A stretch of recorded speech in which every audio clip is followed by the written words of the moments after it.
So, today we're going to talk about the history of Greece. This was one of the first civilizations developed in human history after ancient Egypt.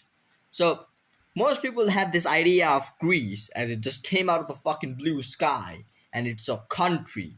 No, at first, Greece was not a country. It was divided into small nations such as Athens, Sparta, and fucking Coryticus, whatever. It was divided into small states.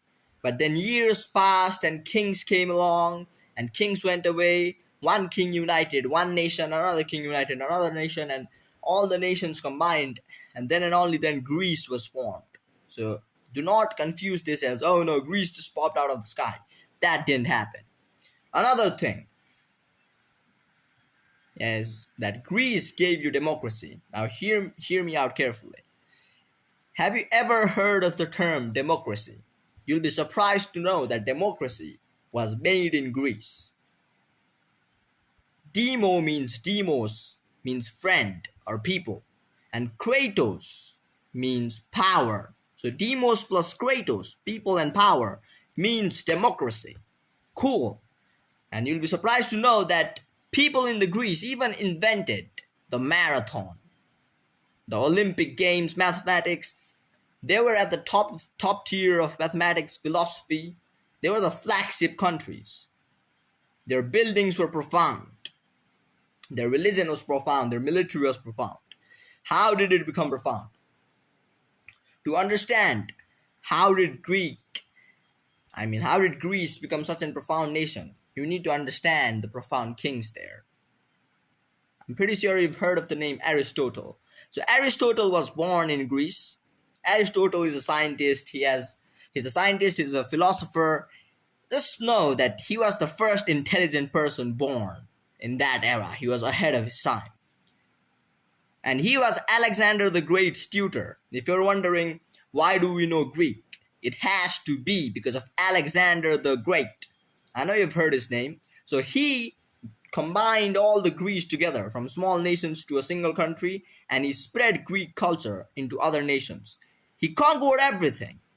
Egypt, Germany, France, you name it. He conquered everything. And he stopped at India and he died.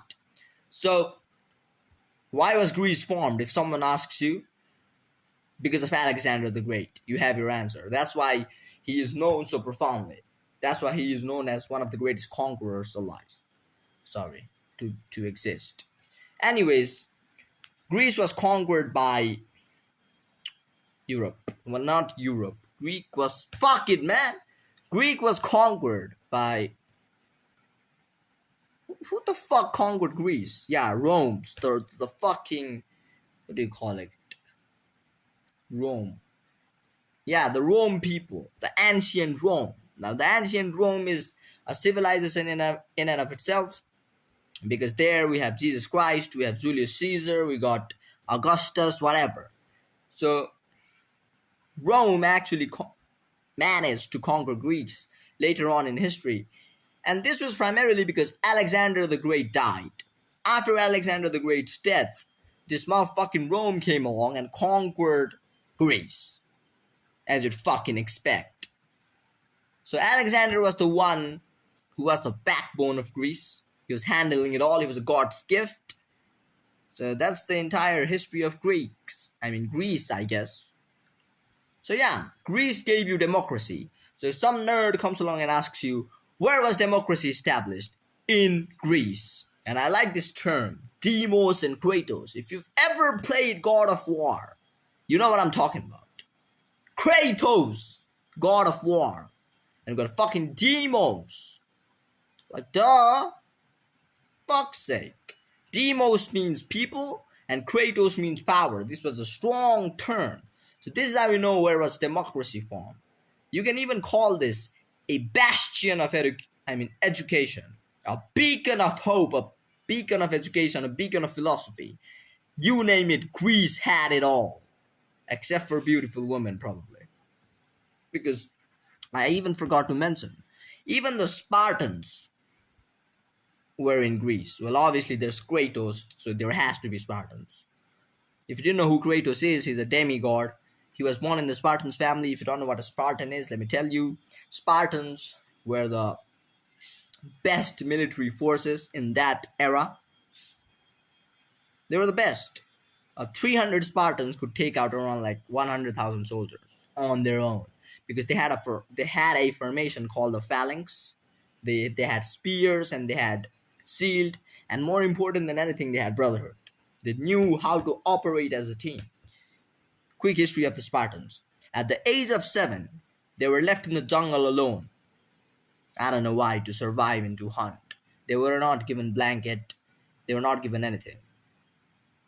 People would give them less food. They couldn't even eat food. Nobody would give them food. At least prisoners get food. They were put in a jail cell, and to get food, they had to steal from each other, kill each other, and take their food. Yeah, I'm talking the truth. And they didn't have blanket. They had to sleep on the ground, the floor, to endure harsh conditions. They couldn't bath. But still, the people who survived, they had to take a test to get into the Spartan army. They had to kill a guy in Mortal Kombat. That's the way you got into and became a Spartan or Spartan.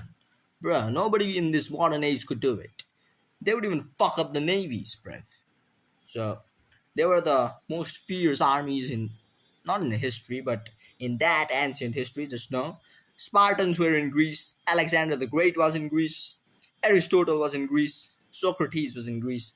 One of the greatest philosophers, greatest kings was in Greece. So this is what you need to know about Greece. Just know Egypt came along. Alexander the Great conquered Egypt, made that Egypt a part of Greece. But now we're diving in deep to history where the Rome come along. All right, the ancient Rome comes along and it conquers Greece, and that's how it goes. We're about to discover another part of history. Stay tuned in, but that's it. Greece done.